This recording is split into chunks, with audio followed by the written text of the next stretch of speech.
Hello, fellow night movers, and welcome to the video. I had made one not too long ago showcasing a Mage Sork and how you can improve your DPS with a Mage Sork.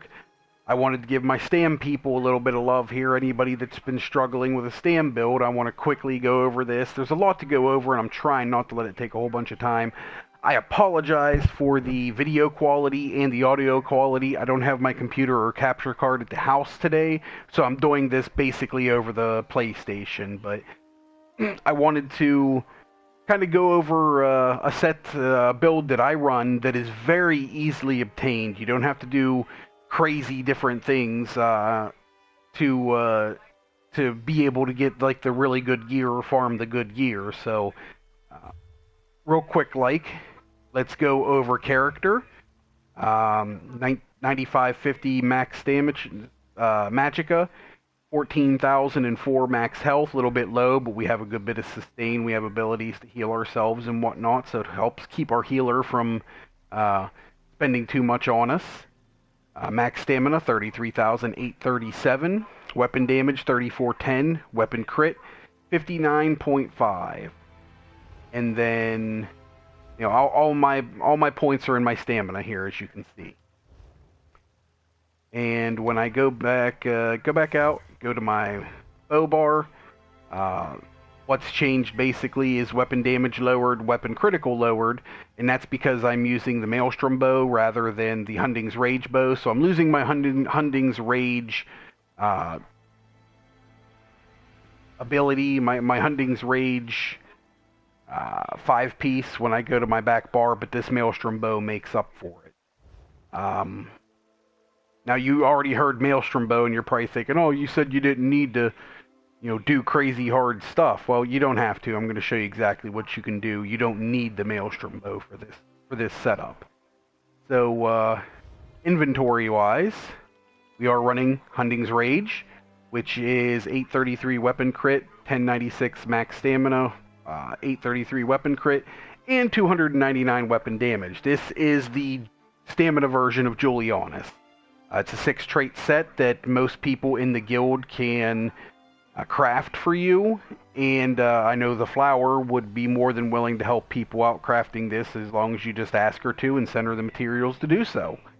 I keep this dagger infused with a increased weapon damage glyph on it for more weapon damage, and it procs more often because of infused. I have a poison damage glyph on my axe that is infused as well, so it does more damage and procs more often as well. I'll show you the reason why I'm using axe and dagger here in a second. Now on the bow bar here, I do have the Maelstrom bow. Unfortunately, it's defending, which is not the greatest of traits, but I'm out of transmute crystals at the moment. I will switch this into Nern and get a little bit more damage out of this bow in the process for doing it. And I put a double dot poison on this rather than putting an enchantment on it. So, I got a 1620 poison damage per second for 4.5 seconds and 1052 poison damage for 6.4 seconds. So a lot of damage when that poison procs right there. Now, you can go with the Hunding's Rage bow here with no problem and keep your bonuses on your front bar and back bar the same for the most part with the Hunding's Rage bow, but this Maelstrom bow it increases the damage that volley ticks 161 each tick. This bonus increases by 56 every time volley ticks. This is your endless hail. This really ramps up your endless hail and makes it hit even harder. So that's the reason why I'm using it. Anybody could use the Hunding's Rage bow and still get really good results out of it as well. Here's the other piece that is a little bit harder to obtain. This is the Veladrith mask. This is out of the Cradle of Shadows, which is very hard veteran content to complete. You can, instead of the Veladrith mask, if you don't have it, you can always go with the Storm Fist out of Tempest Island, which is a little bit easier veteran content. or you could go with Selene's mask out of Selene's web, which is another great option in this situation as well. I prefer the Velodrith because it does give me a little bit more weapon damage. And these disease spores that it spawns do a good bit of damage. When you deal damage, you have a 20% chance to spawn 3 disease spores in front of you after 1 second. Deal 13,209 disease damage to the first enemy they hit. This can happen each 9 seconds. So our head and our shoulders are both Velodrith. We have our chest and both of them are reinforced, unfortunately, which I need to change. But once again, no transmute crystals. I got a Hunting's Rage Jack in Divine. I have a Hunting's Rage Belt in Divine, and I have a Hunting Rage Guard in Divine. Now, my other set I'm running is Leviathan. This is the set out of Crypto Heart 1 and 2. Crypto Heart 1 and 2, in my opinion, are both very easy veteran contents to complete, especially Crypto Heart 1. Most people can complete this on veteran and be able to get like the purple equipment out of the purple Leviathan equipment and the purple Leviathan jewelry.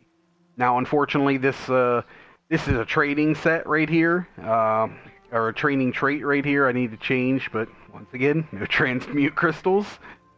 But I do have the boots in Mundus Stones, so that's cool. I do have the Leviathan jewelry, all 3 pieces, and this is why I don't have transmute crystals right now. I changed all of these to infused to increase that weapon damage enchantment that is on the that weapon damage enchantment that is already on the jewelry itself. So gives me a little bit more weapon damage. Champion points. This is totally up to you, but in the green tree I have 13 in Warlord. I have 75 in Tenacity, 75 in Mooncalf, 49 in Shadow Ward, 48 in Tumbling. And then in the blue tree, I have 40 in Master at Arms. This one you can play around with a little bit. Some people like the Physical Weapons Expert, but I just kind of keep it in the Master at Arms. And here's where I load everything into. 61 in Thaumaturge, 51 in Precise Strikes, 52 in Piercing, and 56 in Mighty. This seems to give me a pretty good all-around amount of damage right here. Ironclad 81, Spell Shield 33, Hardy 49, Elemental Defender 49, Thick Skin 48. And then I don't have anything over here. I could take some things out of Spell Shield and put it into like Quick Recovery, or if I was going into Cyrodiil or something, I would put some stuff in Expert Defender, but this seems to be working the way that I'm using it. So those are the champion points. Sorry to go through them so quick. I'm trying not to take up too much of everyone's time. Skill, Endless Hail. This is what the Maelstrom Bow is buffing. Then I use Poison Injection. Razor Caltrops. This one may people think is a little bit of a pain to farm if you don't like going into PvP areas, but it's not too hard to get there. It's the better part of a day in Cyrodiil, or playing a lot in Battlegrounds can earn you the ranks as well to be able to unlock this ability. But it's a really good ability, and you're really going to want it. Rearming Trap is going to be a really good ability. It's off the Fighters Guild line, and the reason it's such a good ability is in the process of the damage it does also grant you Minor Force, which increases your critical damage by 10%. And with the critical ratings as high as mine are, I'm doing a lot of critical damage anyway, so I'm getting a lot of critical damage bonus out of that. Found Armaments is the only Sorc ability that I'm using, and it's basically just slotted. I'm never pushing the button. I'm just slotting it, so I'm getting my max stamina and my increased light attack damage. 8% max stamina, and light attack and damage is increased by 11%, so I keep that on both bars. Rapid Fire is the bow ultimate. I need to get this changed to Ballista. I just haven't used this character enough or used this ultimate enough to do so. But once I do, I'll be switching that into Ballista. Back bar, dual wield bar, I have Shrouded Dagger, which Really good ability for hitting multiple targets for even more damage every time it bounces. And then it also provides us with Major Brutality, which is a weapon damage buff by 20% for 20 seconds. So keeping this in your rotation keeps that 20% weapon damage buff going at all times, and it's really nice. Rending Slash is a really good dual wield ability as well. It's pretty much a staple. It's very, very uncostly, 1512 stamina, and then it deals a boatload of damage with all our champion points put where they are. It does more damage than what it says right here, obviously. Plus reduces movement speed. Rapid Strikes is doesn't seem like a whole lot. 1279 physical damage each hit. Increases damage by each subsequent hit by 3%. So each hit does a little bit more damage, and then with Rapid Strikes, final hit deals 300% more damage. So you can see that hit for some big numbers right there, and do some big damage real quick with that right there. And this scales off your Thaumaturge. It goes as a damage over time channel, so your Thaumaturge increases the damage of this as well. I use Crit Surge from the Sorc ability. I lied. I have 2 Sorc abilities. My bad. The Crit Surge right here is it does the same thing that our Shrouded Daggers does, which gives us weapon damage. So I'm not really worried about that. But it's that while active, dealing a critical strike heals you for 2969 health, and this can occur once every second. So almost 3,000 health every second that you're doing critical damage. Some people would prefer to use Vigor here, and that's definitely something you could do. But I find with as much crit damage as I do, this critical strike is a better heal for me. And it uses Magicka, so it's not pulling off your Stam pool either in the process, which is nice. Bound Armaments once again. And then I'm using Dawnbreaker. This is so close to being switched to Flawless Dawnbreaker, and I'm not using this ultimate that often, or I don't plan on it. I'm using it right now when I can. But as soon as this hits Flawless, I'm probably not going to be using it. I'm just leaving it up here for when it switched to Flawless, you get a weapon damage, weapon damage bonus just from it being slotted on your bar. So my dual wield bar will do even more damage. Real quick, let me hit a potion here and show you what my stuff is after I hit a potion. So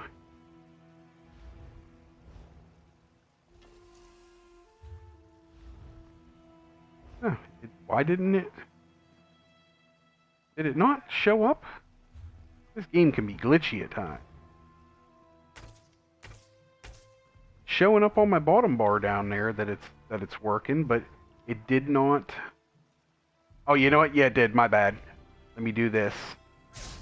All right, so completely buffed myself here. My bow damage goes to 30,882 with a 65.7 crit chance, and my dual wield bar is 3983 with a 69.5 hit crit hit chance. So when I hit those spell crit potions, I don't have spell damage, or I'm sorry, when I hit those weapon crit potions, I don't have weapon damage on them because I got 2 different things that I'm trying to apply while I'm in dungeons that are giving me that bonus already, so it saves me an ingredient.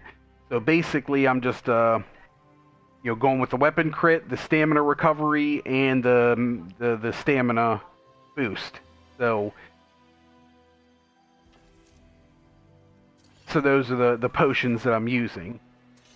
Real quick, on the rotation, I'm gonna light attack, endless hail, light attack, poison injection, light attack, razor caltrop, light attack, beast trap, switch.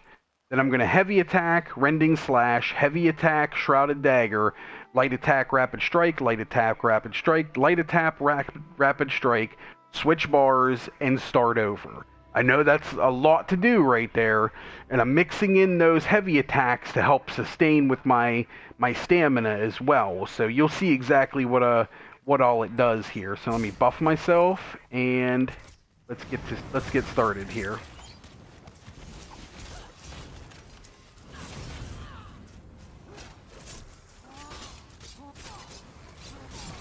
I'm gonna drop ultimate on anytime it's popped up and ready.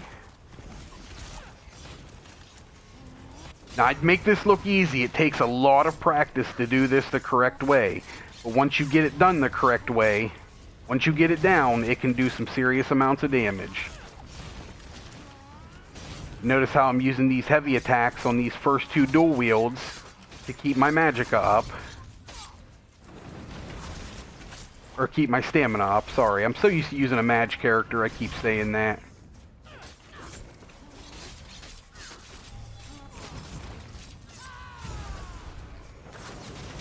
Drop my ultimate again on the... when it was available.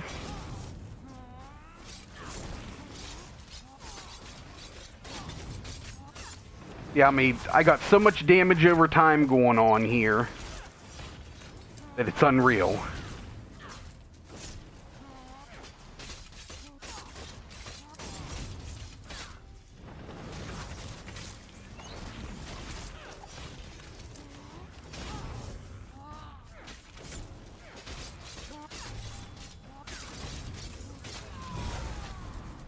Now, this is real close to the end here. I'm gonna go all gluts, no glory here. I'm just gonna keep rapid striking until this guy's completely down now. Look at that, 29,715. Now, there was no tank there to provide fracture for me whatsoever. If there's a tank there sticking that and giving him that debuff, I'm hitting probably 34, 35 right there, to be honest with you. So, in a dungeon, you have a chance to do tremendous amounts of DPS with this build, and it's very obtainable to do. Oh yeah, I wanted to show you something. I almost forgot about this. I said earlier about I'll show you why I use an axe and a dagger. If I go into my dual wield ability, my dual wield bar, go down here to twin blade and blunt.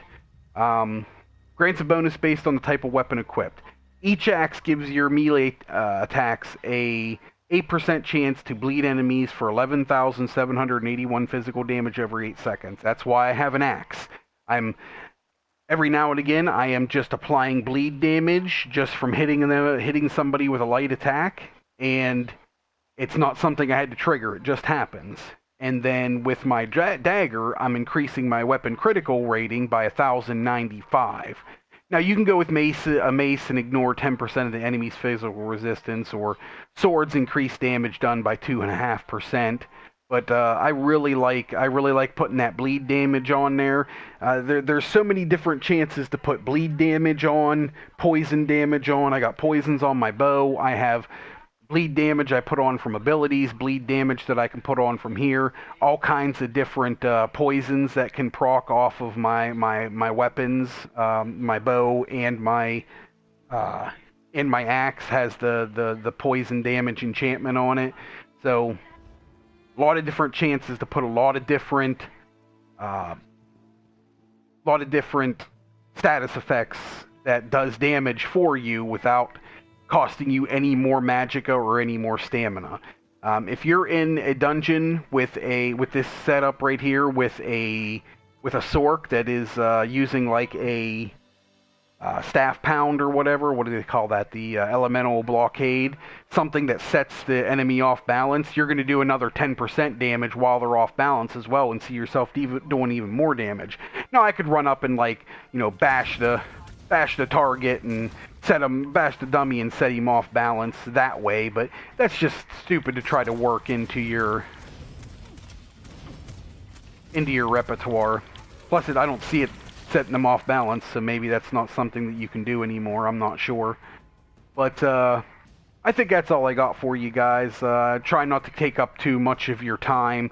If this is something that helped you out a lot, something you liked, please like and comment below. I greatly appreciate it. If you have any questions, definitely comment below, or find me in the guild, or find me on the game, and we'll go over everything that we need to go over to help improve all of your DPSs. But that's all I got, guys. Thank you very much. I appreciate it greatly, and have a good